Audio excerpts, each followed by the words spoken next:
Oromoon sirnoota darban keessatti carraa akkamii qabaa ture sirna barbaadu ijaaruudhaaf gahee akkamii qaba kan jedhu lamaan isaanii gahees qaba gahee guddaa qabaataa ture carraas qabaataa ture jedhee yaadaan carraas maaliif abboorti ta'e waan baay'ee nu haasofsiisuu danda'a diiteel qorachuus barbaachisa sirna ijaaruu barbaadna taanaan Oromoon har'a sirna akka ijaaru barbaada taanaan gaaffiin ka'u lamaan qixa sirriin deebi'uu qaba jedhee amanaanis maalifi qabaachaa ture carraa qabaachaa ture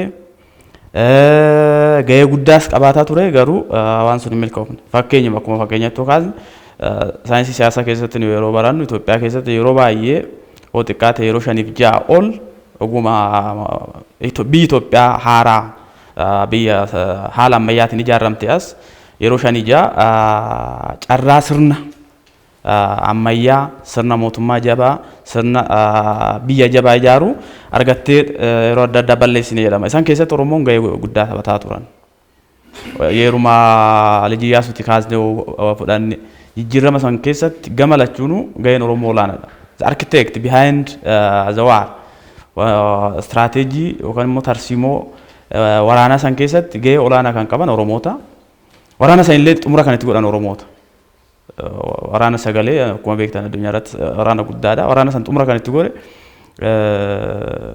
warra faradeen salaalee dhufanii gidduu galanii tootaalii waraanni sun akka dhumu ta'an kanaafuu carraa guddaa ture jechuudha namni waraana irratti moo'e qaamni waraana irratti moo'e siyaasa tolchuu irratti olaantummaa qaba ture sanitti haalli fayyadamnee jiraata garuu gahee guddaa ture keessattuu bara sirni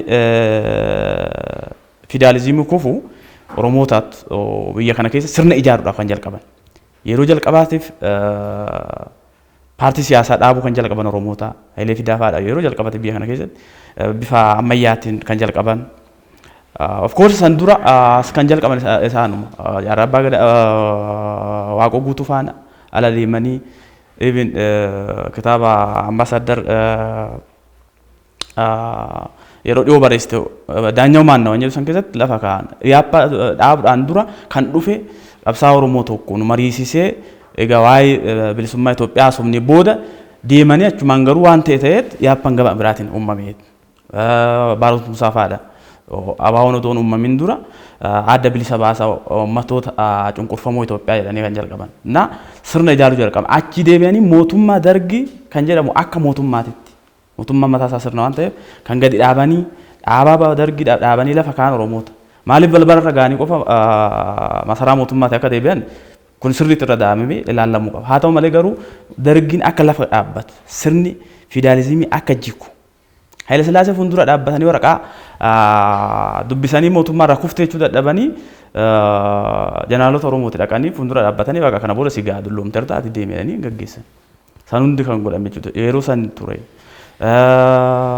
yeruma 83tu humna waraanaatiin qaamonni garaagaraa jabaa ta'uu danda'a siyaasan garuu Oromoon yeroo sanitti gurmaanii seeraan doo deemanii carraa guddaa ture gaaffiin Oromoo yeroo san ka'ee jiruu fi sirni yeroo san dhufaa jiru odeessaa ture waan baay'ee wal fakkaatuuf carraa gaarii ture 97 ideoloojii waan fakkaatu ture gama lamaaniyyuu Oromoos finxaaleyyii jechuu hin dandeenye alifi gamni biraatiinis kan dhufe yeroo sanitti gama Itoophiyaa tokko bichaa gochuutti dhufee ture garanaa isa kan jiru kana gidduutti ideoloojii giddu galeessa qabatee Oromoon cabsee seenuu hin danda'a ture itti fayyadamuu danda'a ture sanadootti fayyadamne afne anammaa kun carraa bal'aa fi itti fayyadamuu qabnu jedhee yaada kanaafuu gaheen Oromoon carraa kana baay'ee keessatti carraa isaa ture itti fayyadamuu waan dhiisneef qorachuu qabna gahee akkamitti ture kana hunda keessa waan amma haasa'e kana fakkeenyaaf amma waanuma xiqqoo gabaabsee haasa'uuf Itoophiyaan addunyaa irratti wantoota gurguddoo gaarii lamaa fi wantoota gaariin taane lamaan beekamti. Foreign policy keessatti waa'ee Itoophiyaa namni haasa'u addunyaa irratti kan hin beekamu.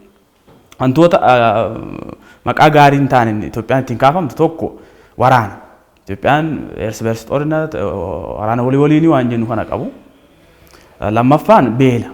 Maaliif sooshaalizimiin waraana Walloof Tigraay akka malee ol kaasee addunyaatti beeksise waan ta'eef yeroo san kana lamaan hin beeku.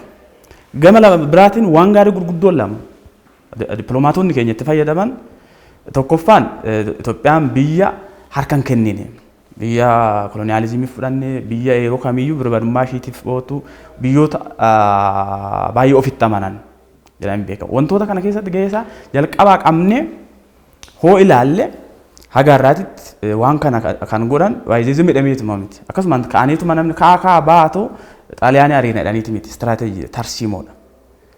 Ooyanaalonni Oromoo achi keessatti du'anii Oromoon fardee isaanii qabatanii deemanii biyya kana bilisummaa ishee haga har'a gaanitti. Namni waraana addunyaa tokkoffaa addunyaa lammaffaa addunyaa kana keessa Afrikaa keessaa dhuunfaan hirmaate yookaan immoo akka independent ta'etti hirmaate baay'ee Itoophiyaanota. Abdiisaagaa akkoo namoota walitti qabee waraana san lolchiisaa ture lolaa lolchiisaa ture. Afrikaanonni kaan kolonii wajjin hirmaatan malee independent hin jiran. Inni garuu lolchiisaa ture. Seenaan kun warqaa'ee baay'ee waan dubbatamne.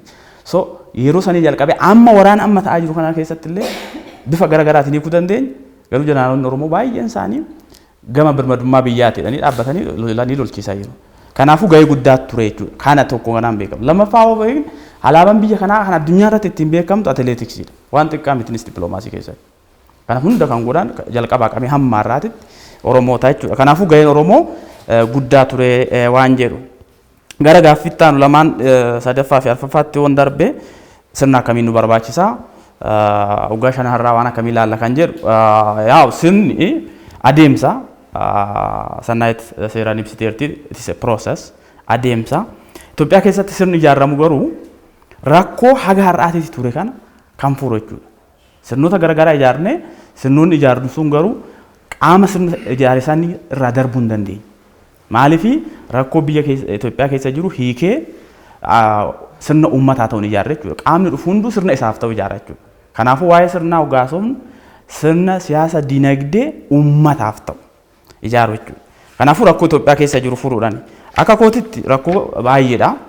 Garuu sirni nu ijaaru Itoophiyaa keessatti rakkoo 3-4 furee deemuu qaba jechuudha. Kanaaf mootummaan haaraa amma ijaaramu akka naannoottis ta'e akka biyyaatitti rakkoowwan kana bifa hiikuu danda'uun sirna diriirsuu qaba.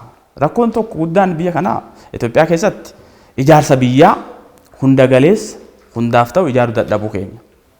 Ijaarsa biyyaa jechuun Dooktoris kaasaa ture bifa garaagaraatiin spiritually sadarkaa yaadaatti ijaarama, falaasama, seenessa irratti walii galan qabaachuu qaba.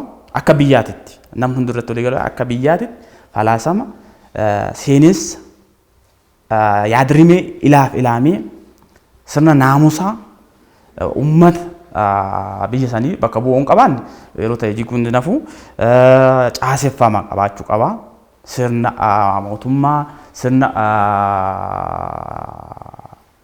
biyya state structure waan jennu kun federalizimii akkamiiti waan jedhamu kun irratti walii galamee covenantii gaarii tokko qabaachuu qaba. Kanaafuu ijaarsi biyyaa waan murteessaadha jechuudha. Kanarratti gaheen mootummaa naannoo Oromiyaa yookaan immoo mootummaa naannoo Oromiyaa amma ijaaramu gaheen Oromootaa maal ta'an jiru sirriitti ilaalamuu qaba. Waa'ee Oromootaa haasofna waan ta'eef. Ijaarsa biyya kanaa keessatti cal jedhameetuma biyyi kun nuuf fakkaatu yookaan immoo abaluu fakkaataa waan akkasii osoo hin taane biyya akkamiin barbaanna kan jiru Oromoon jalqaba murteessuu qaba. Biyya akkamiitiin barbaanna? Cal jedhameetuma akkasumatti ka'aniituma osoo hin taane fedhii uummata Oromoo giddu galeessa kan godhate fedhii uummatoota nu wajjin jiran kana maaliif uummanni Oromoo giddu galeessa ta'uunsaa wantoo bichaa miti faayidaa bichaa miti waan nu barbaanne gochuu hin dandeenyu marsamnee jira waan ta'eef intarastii warroota nu wajjin jiran kana wajjiniin tootaalii wal dhiitu ni mitan jiran walii galleeti fedhii isaanii odoon tuqin fedhii keenya odoon tuqin walii gallee jiran waan ta'eef uummatoota nu wajjin jiran giddu galeessa kan godhate Dooktor sirriitti kaasaa ture. Gaanfa Afrikaa kan filate. Maaliif wanni as Itoophiyaa keessa jiru gaanfa Afrikaa miidha hin tolchas wanni isaan bira jiru isin miidha hin tolchas waan ta'eef geopolitics is very important. Akkasumaan ta'aniituma bilisoomuun hin danda'amu. Bilisummaa baay'ee politics is an struggle. Humna siyaasni dandeettiidha. Waan qabnu nama amansiisnee qabeenya keenya irratti fudhannu malee siyaasa ati bilisoomedhee namni namaa kennu hin jiru. Ameerikaanis sun kennu uummanni Itoophiyaa waliin hin jiru. Ofii keenya hojjenne annama miine annu fayyadu hojjenna waan ta'eef geopolitiksii sirriitti hubachuun baay'ee barbaachisaadha. Akka Afrikaatittis akka biyyaatti global dynamics hubatu barbaachisaadha. Kanaafuu isa kana hubannee isa kana giddu galeessa kan godhate projectii state building state building jedha maaliif biyya kana Itoophiyaa ittiin ijaaru mootummaan naannoo Oromoo Oromiyaa qabaachuu qabadee yaadaan an qorannoo irratti hundaa'e maaliif wan saboota baay'een qaba tokkoffaa akka duraa haasofne giddu galeessa jirra waan ta'eef biyyi Itoophiyaa jedhamtu kana itti fufuun biyya jabaa taatee ijaaramuun Oromoo si fayyada biyya tabaa taatee ijaarame taatan Oromoo baay'ee miidha waan ta'eef lammaffaa guddachuun giddu galeessa ta'uun a natural responsibility uumamaan dirqama nutti kenname ta'a jechuudha. Uummanni kun eessa dhaquu hin danda'u biyya kana keessa biyyi kun ani ijaaramsa irratti seenterii ta'ee dirqama qabaata jechuudha. Sadaffaan uummata kana gochuufis falaasama qabudha. Dooktor Bareechee Kaasee sarara deddeebi'ee balleessuun barbaadu haa ta'u malee garuu world view Oromoo akka nani beekutti Oromoon akkasitti bal'atee jiraachuu barbaada yeroon maybe expansionist jechuu ni danda'u malee Oromoo zimedee shrink ta'uu hin danda'u. An dhufee ofitti qabee barbaannan gara Oromootti Oromoessee hin barbaanne taanaan akka barbaadetti achuma taa'ee garuu Oromoon bal'atee uffata wayaa bal'aallee uffachuu yaalaati. Wayaan uummanni Oromoo bal'aa uffatu baay'ee yaada dhiphaa miti. Gaabii baddaa uffata wayaan isaa baay'ee babal'aadha. Kana waan ta'eef filaasama Oromootis waan ta'eef biyya kana ijaaruun dirqama ta'a. Isaaf paakeejii barbaachisaa ta'e qabaachuu qaba jedheen lafa kaa'a. Kanaafuu maal barbaachisa jechuudha mootummaa naannoo Oromiyaa sayo hayyoota Oromoo falaasama siyaasa dinagdee Oromoo waaltessuu fi sirreeffamuu kan qabu sirreessuu barbaachisa. Biyya ijaaruun akkasumaan waan salphaa miti. Jalqaba biyya ijaaruun ofirraa jalqaba. Dura akkuma kaastan naamusa mataasaa barbaada. Sirna gadaa ittiin sirbuu qofa osoo hin taane sirna gadaa jiraachuu barbaada. Maaliif amma baay'ee wanti cabsinee dubbachuu qabnu biyya kana keessatti akkuma waliigalaattis Oromiyaa keessattis wantoota taaboo hin taane taaboo goone wantoota taaboo ta'an immoo dhiisaa jirra physiologically. Fakkeenyaaf hoogganaa siyaasaa tokko nama mormus haa ta'u mootummaa hoogganus haa ta'u isa criticize gochuun akka taabootitti akka agalaaluu geenyutti deemne garuu immoo nama arrabsuun immoo akka mirgaatitti hoogganaa mootummaa tokko qabamee arrabsuun mirga nama qaama biraa tokko saba biraa tokko arrabsuun mirga yookaan immoo aadaa kanaafuu gadaatti deebinee nama kabajuu safuuf safeeffannaa isaan kun bifa ittiin qindaa'uu danda'an sirna jechuun kana jechuudha. Sirna maal jechuudha? Sana sirriitti kaasiteerti. Sirna hawaasummaa keenya bifa haaraa ta'een sirriitti ilaaluu sirna dinagdee sirna hawaasummaa keenya inni kun Oromoo hoo haalaan amma jedhe kanaan sadarkaa Oromiyaa bichaatti oomishna ta'e biyya ijaaruu hin dandeenyu. Oromoo sadarkaa Itoophiyaatti ta'u Oromoo sadarkaa gaanfa Afrikaatti ta'u Oromoo sadarkaa addunyaatti Afrikaatti ta'u kan baratu barumsa isaa yookaan immoo yuunivarsiitii kan barsiisu yuunivarsiitii naannoo Oromiyaatti barsiisu yookaan asuma Finfinneetti barsiisu osoo hin taane akkamitti gaanfa Afrikaatti barsiisaa cimaa ta'a akkamitti sadarkaa Afrikaatti ta'a namni siyaasaa hoogganu itti gaafatamaa biiroo yookaan ministeera ta'uu osoo hin taane gaanfa Afrikaatti irratti dhaabbilee gurguddaa addunyaa socho'an akkamitti sochoosuu danda'a Oromoo akkamitti sochoosu akkamitti Afrikaan yuuniyeen asii ol deema kanaafuu gama hundaanuu Oromoota bifa kanaan qopheessuu kan danda'u sirna cimaa barbaachisaa jechuudha sirna waliigalaa.